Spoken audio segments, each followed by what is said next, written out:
जान फिदा मेरी। गोविंद बर्गे प्रकरणातील संशयित आरोपी पूजा गायकवाड पोलिसांच्या ताब्यात। पुढील तपासासाठी न्यायालयाने सुनावली 3 दिवसांची पोलीस कोठडी। अनेक पैलू उघडकीस येण्याची शक्यता।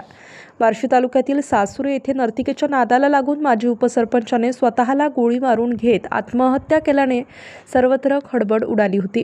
या प्रकरणी मयत गोविंद बर्गे यांचे मेहुणे लक्ष्मण चव्हाण यांनी दिलेल्या फिर्यादीवरून संशयित पूजा गायकवाड हिला ताब्यात घेतले असून तिला बार्शी न्यायालयात हजर करण्यात आले असता तिला 3 दिवसांची पोलीस कोठडी सुनावण्यात आली आहे। दरम्यान वैराग पोलिसांनी या घटनेमध्ये वापरण्यात आलेल्या पिस्टलचा देखील तपास सुरू केला असून आता पीएम रिपोर्टमधून कोणत्या शक्यता समोर येतात त्यानुसार तपासाची दिशा ठरणार आहे।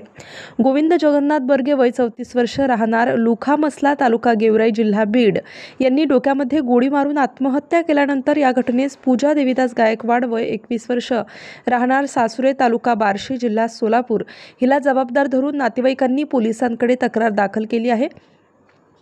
तर काही नातेवाईकांनी या घटनेमध्ये घातपात असण्याची शक्यताही व्यक्त केली आहे। लक्ष्मण चव्हाण यांनी दिलेल्या फिर्यादीनुसार गोविंद बर्गे आणि पूजा गायकवाड यांची ओळख 2024 मध्ये तुळजाभवानी कला केंद्र पारगाव येथे झाली। या ओळखीचे प्रेमसंबंधात रूपांतर झाले। दरम्यान पूजाने वारंवार गोविंदकडे पैशांची मागणी केली।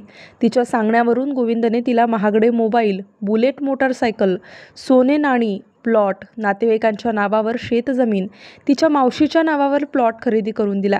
शिवाय गेवराई येथे उभारलेल्या नवीन बंगल्यातही तिने मुक्काम करून ते घर माझ्या नावावर करून द्यावे अशी तिने मागणी केली होती। तक्रारीनुसार गेल्या काही दिवसांपासून पूजाने गोविंदला दबाव टाकून म्हटले होते की गेवराई येथील नवीन घर माझ्या नावावर कर, अन्यथा तुझ्यावर बलात्काराचा खोटा गुन्हा दाखल करीन। या धमक्या आणि सतत पैशांच्या तगाद्यामुळे गोविंद मानसिकदृष्ट्या खचला होता। त्याने आपले मित्र चंद्रकांत शिंदेला देखील मी खूप निराश झालो आहे असे सांगितल्याचे नमूद आहे।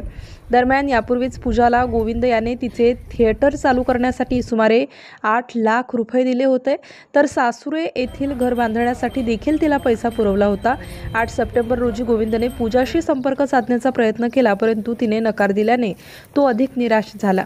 दुसऱ्या दिवशी म्हणजे 9 सप्टेंबर रोजी सकाळी सासुरे गावात पूजा गायकवाडच्या घरासमोर मोकळ्या जागेत गोविंदने स्वतःच्या किया सोनेट कारमध्ये दरवाजे लॉक करून पिस्तूलने उजव्या कानाजवळ डोक्यात गोळी झाडून आत्महत्या केली।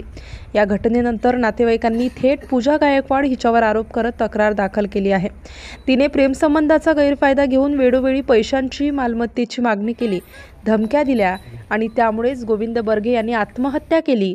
दरम्यान पोलिसांनी तपास यंत्रणा अधिक वेगवान करण्यास सुरुवात केली असून घटनेच्या वेळी पूजा गायकवाड कुठे होती याचा तपास घेतला जातोय। त्यांच्या दोघांमध्ये झालेले कॉलिंग, त्यांच्या मोबाईलचे लोकेशन या बाबी पडताळून पाहिल्या जात आहेत।